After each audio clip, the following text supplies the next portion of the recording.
apa kabarnya hari ini? Masih baik-baik aja kan?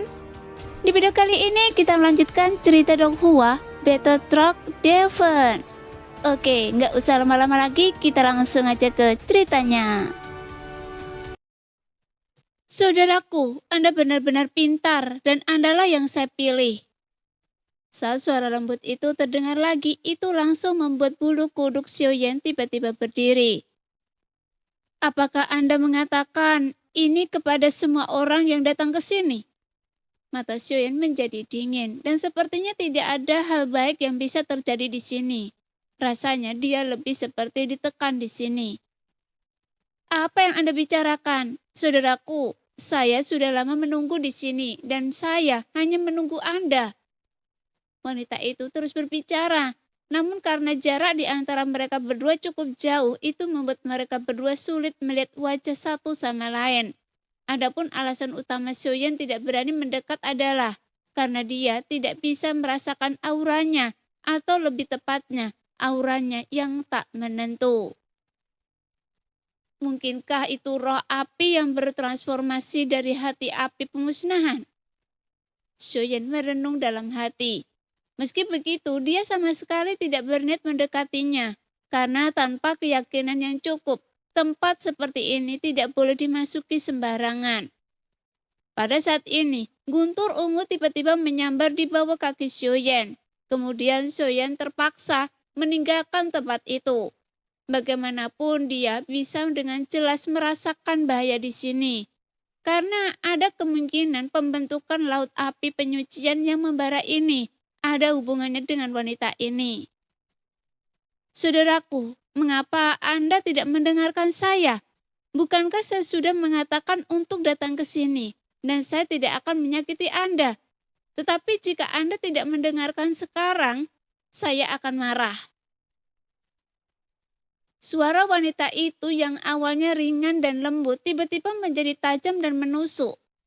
Kemudian api dari seluruh laut api penyucian yang membara sepertinya langsung menyelimuti Xiaoyan. Sialan. Xiaoyan mengutuk dalam hatinya. Sepertinya dia telah memprovokasi keberadaan yang seharusnya tidak dia provokasi. Saat ini seluruh laut api penyucian yang membara jika dilihat dari atas telah berubah menjadi pusaran raksasa dan Xiaoyan berada di pusat pusaran tersebut. Jika Xiaoyan tidak bisa keluar dari laut api penyucian yang membara saat ini, maka api ini akan menghancurkan tubuh Xiaoyan. Keluar! Tiba-tiba nyala itu berkobar dan dalam sekejap meledak dengan ganas. Bahkan dengan tubuh Yuansen alam kuno, tubuh Xiaoyan hancur berkeping-keping dengan beberapa lubang darah. Di bawah ledakan laut api yang membara, tiba-tiba mata Xiaoyan berkilat dan dia segera melangkah maju. Kemudian sosoknya tiba-tiba menghilang dengan kecepatan yang begitu cepat. Bagaimanapun dengan kekuatan jiwa gua kekosongan itu mampu membawa Xiaoyan pergi dari tempat berbahaya manapun. Namun hilangnya sosok Xiaoyan langsung mengejutkan wanita itu. Tapi itu juga langsung membuat wanita itu menjadi murka. Sehingga seluruh laut api penyucian yang terbakar diguncang oleh gelombang yang mengerikan. Seolah-olah akan menghancurkan segalanya di sini. Sedangkan untuk Xiaoyan, dia datang keluar laut api penyucian yang terbakar dan langsung menuju ke ujungnya. Kemudian dia berdiri dan memandangi laut api penyucian yang bergelora. Sial, bagaimana mungkin laut api penyucian yang terbakar ini bisa menjadi bergolak seperti ini? King Teng berkata dengan dingin.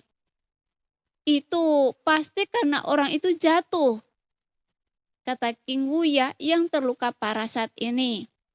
Karena api di sekitar mereka sekarang sama sekali tidak bisa mereka tahan. Saudaraku, Anda pasti bisa mendengarnya. Jika Anda bersedia membantu, Pavilion Ciusuan Jindan bersedia menerima Anda sebagai tetua tamu dan memberi Anda ramuan dan resep ramuan suci. Jelas, Kinteng tahu bahwa kekuatan mereka sudah tidak cukup untuk bertahan hidup. Jika mereka tidak memikirkan cara, mereka semua akan binasa di sini. Dan dengan kekuatan jiwa Xiaoyan di alam kekosongan, dia memang bisa mendengar permintaan Qinteng. Sekarang saya telah mendapatkan resep pil dewa atau tingkat yang lebih tinggi. Dan saya hanya bisa mengadakan nomor 7 dari alam dewa kekacauan. Sekarang, wakil kepala aula pavilion pil emas Jiusuan memiliki kekuatan jiwa alam kekosongan. Dan kepala aulanya mungkin lebih kuat. Jika saya membunuhnya untuk mengambil hati api itu, tapi itu juga hati api dari alam dewa 9 surga yang tidak terlalu banyak membantu saya. Memikirkan hal ini, Xiaoyan membuat kompromi. Dia bahkan tidak perlu bertindak. Bagaimanapun kekuatan lautan api penyucian tubuh yang membara ini dapat memusnahkan mereka di sini. Dan kemudian asal api mereka akan menjadi milik Xiaoyan. Tetapi Xiaoyan juga tahu bahwa hati api dari dunia lain dibatasi oleh aturan dunia. Dan Xiaoyan sekarang tidak kekurangan hati api. Jadi mereka tidak banyak berguna baginya. Jadi lebih baik memenangkan mereka karena jika mereka tersingkir, dia akan bermusuhan dengan pavilion Jiusan Jindan. Jika Xiaoyan mempertimbangkan jangka panjang, Sensi sekarang sedang berperang dengan Taisu. Jadi tidak perlu membuat terlalu banyak musuh. Setelah mengambil keputusan, Xiaoyan mengangkat tangannya dan sebuah celah kecil muncul. Saat berikutnya, Qinteng dan 5 orang lainnya muncul dari celah tersebut. Tapi mereka semua tampak menyedihkan seperti ramuan obat yang dibuang ke dalam kuali obat. Bahkan Qinteng juga tidak dalam kondisi yang lebih baik. Jubah broklatnya yang semula mewah hangus terbakar dan dia tampak menyedihkan. Dan ketika dia melihat Xiaoyan, dia tersenyum getir, mengepakkan tinjunya dan membungkuk. Saya berterima kasih atas bantuan Anda. Saya dari pavilion Jiusan Jindan. Nama saya Qinteng. Jika Anda tidak keberatan, Anda bisa datang ke pavilion Jiusan Jindan di alam dewa 9 surga saya untuk menjadi tetua tamu. Baiklah. Xiaoyan setuju dengan sangat lugas. Dia berjanji dulu untuk terjaga-jaga kalau dia benar-benar membutuhkannya. Karena saat dia pergi ke alam dewa 9 surga, dia akan punya tempat tinggal di sana. Apakah Anda menemukan sesuatu di dasar tempat ini? Tanya Qinteng dengan serius. Karena seperti yang dia duga, bencana ini mungkin disebabkan oleh Xiaoyan. Tapi dia bertanya secara tidak langsung. Entahlah, saya hampir mati di sana. Tapi saya masih berencana untuk masuk dan melihat-lihat.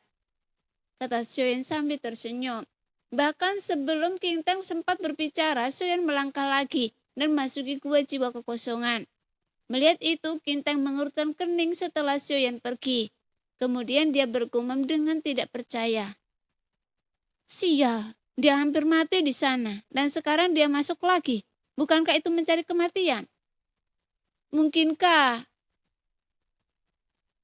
Pada saat ini, gerakan abnormal dari lautan api penyucian seolah-olah tidak ada hubungannya dengan Xiaoyan. Dan dia kembali ke tempat sebelumnya.